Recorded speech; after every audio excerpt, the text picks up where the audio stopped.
Assalamualaikum warahmatullahi wabarakatuh.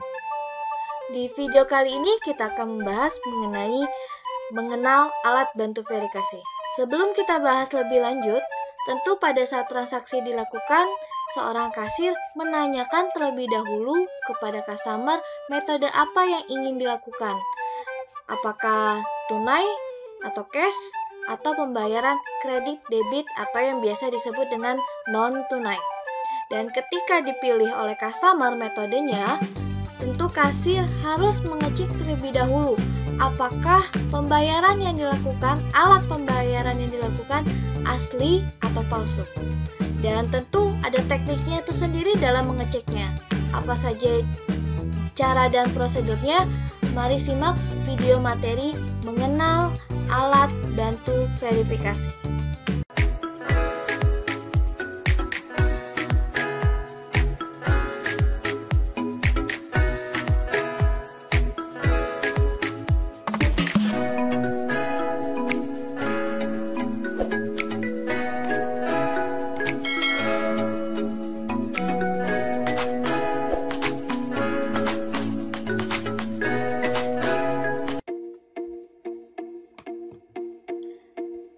Verifikasi dan validasi tentu dua hal yang berbeda.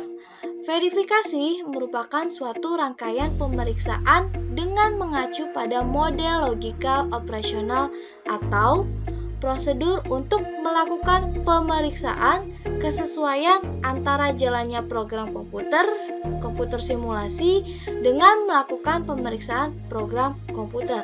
Dan untuk validasi merupakan suatu ukuran yang menunjukkan pada tingkat kesesuaian serta kesahihan suatu instrumen. Dan selanjutnya, di sini sudah alat bantu verifikasi di mana digunakan untuk memeriksa uang atau alat pembayaran lainnya. Alat bantu verifikasi yang dimaksud adalah alat money detector yang berfungsi untuk mengecek keaslian uang tersebut. Dan di sini adalah salah satu contoh alat bantu verifikasi untuk memeriksa kesahan atau keaslian dari uang tunai. Di sini sudah terdapat jenis alat bantu verifikasi, di mana ada 2 poin. Poin yang pertama, alat bantu verifikasi kartu kredit, dan untuk yang kedua, alat bantu verifikasi uang kertas. Selanjutnya, kita bahas mengenai macam-macam money detector. Ada berapa macam sih money detector itu? Mari simak video selanjutnya, yaitu money detector center. Money detector center berbentuk seperti center. Dan untuk yang kedua, money detector ballpoint. Tentu bentuknya seperti ballpoint. Ada perbedaan antara ballpoint biasa dengan money detector ballpoint. Terdapat ujung atasnya seperti lampu kecil. Dan lampunya itu ketika dipencet bersinar mengeluarkan ultraviolet, di mana untuk mengecek atau memeriksa apakah uang kertasnya asli atau palsu. Dan macam detektor selanjutnya yaitu kalkulator. Di sini sudah ada terdapat contoh dari money detector kalkulator. Di sini memiliki 2 fungsi, di mana fungsi pertama untuk mengecek apakah uangnya asli atau tidak, dan untuk yang kedua bisa digunakan sebagai kalkulator. Dan untuk money detector selanjutnya yaitu mesin. Seperti yang pernah kalian lihat di sebuah toko retail atau kasir, terdapat mesin money detector. Dan itu bisa dicek apakah uang kertasnya asli atau palsu. Untuk yang selanjutnya kita akan membahas mengenai cara mengoperasikan money detector. Tentu hal pertama kali yang dilakukan, nyalakan lampu pada alat. Untuk langkah kedua, letakkan sinar lampu di atas uang kertas, atau sebaliknya, uang kertas ada di bawah lampu sinar, sehingga terlihat tanda-tanda seperti yang lazim terdapat pada uang asli. terlihat tanda air atau benang pengaman dan lain sebagainya. Untuk langkah yang ketiga, jika tidak terdapat tanda tersebut, tanda air dan benang pengaman, maka uang yang digunakan sebagai alat pembayaran adalah palsu. Dan untuk selanjutnya, verifikasi dan validasi uang kertas secara manual. Kalau yang tadi secara mesin dengan menggunakan mesin dan selanjutnya secara manual. Bagaimana cara melakukannya? Yaitu dengan melakukan 3D. Dilihat, diraba, dan diterawang. Gimana caranya?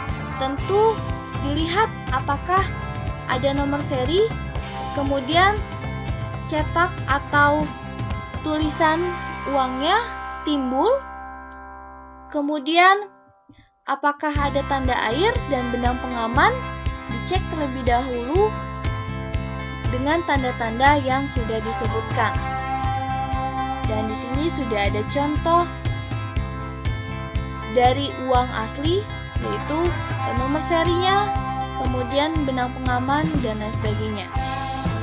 Dan tentu ada uang kertas dan ada kartu kredit. Bagaimana cara memverifikasi dan validasi?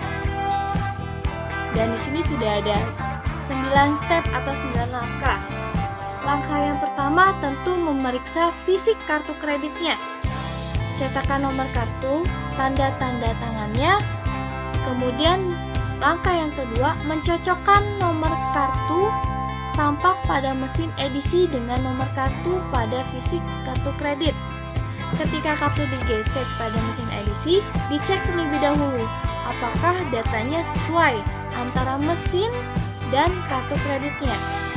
Untuk langkah yang ketiga, otoritas dilakukan pada saat pemegang kartu kredit masih ada di tempat.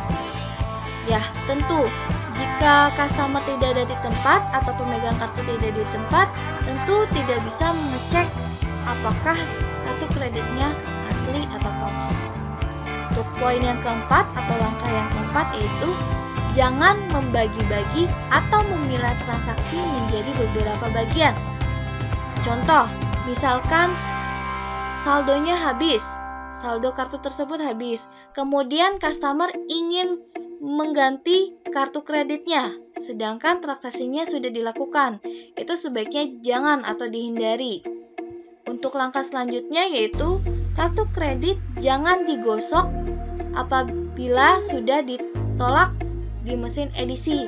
Segera hubungi card centernya. Nah, ketika kartu kredit digesek dalam mesin edisi dan edisi menolak atau mesinnya menolak, tentu kartunya jangan digesek atau apa-apakan. Akan tetapi segera hubungi card centernya untuk memastikan apakah identitasnya itu sesuai dengan pemiliknya atau tidak. Langkah selanjutnya yaitu berhati-hatilah atas hal yang tidak wajar, seperti identitas kartu dengan pemegangnya itu berbeda, itu harus hati-hati. Untuk poin selanjutnya, transaksi mesin edisi harus di settlement maksimum 5 hari setelah transaksi, dan itu harus segera diproses jika kartunya tidak sesuai. Step yang selanjutnya atau step ke-8, faktur edisi atau manual harus disetorkan ke card center maksimum 5 hari sejak tanggal transaksi. Jika terjadi keganjalan tapi transaksi sudah dilakukan, harap membuat atau menyetorkannya ke card center untuk diproses lebih lanjut. Untuk poin yang selanjutnya atau langkah selanjutnya, kopi faktur merchantnya atau warna kuning atau biru harus disimpan 128 bulan. Jadi harus disimpan supaya jika terjadi kesalahan dapat dicek kembali pada arsip yang telah disimpan. Yang selanjutnya, prosedur verifikasi kartu kredit. Kalau tadi sudah disebutkan stepnya, ini lebih spesifik atau lebih detailnya. Sebelum digosok atau atau digesek pada edisi, dicek terlebih dahulu kartu fisiknya. Apakah terdapat tanda tangan pemegang kartu? Di bagian belakangnya terdapat tanda tangan atau tidak? Kemudian cek masa berlaku pada kartunya. Apakah sudah habis masa berlakunya?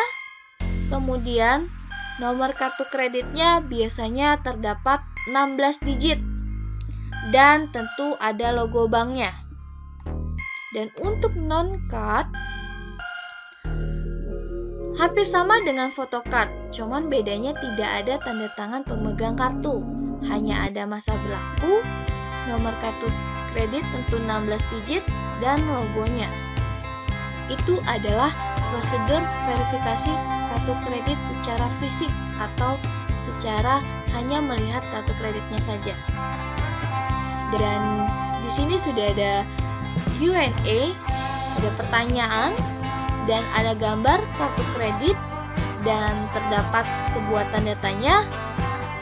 Pertanyaannya adalah komponen apakah yang terdapat pada gambar yang sudah ada tanda tanyanya? Silakan kalian tulis jawaban kalian di kolom komentar. Assalamualaikum warahmatullahi wabarakatuh.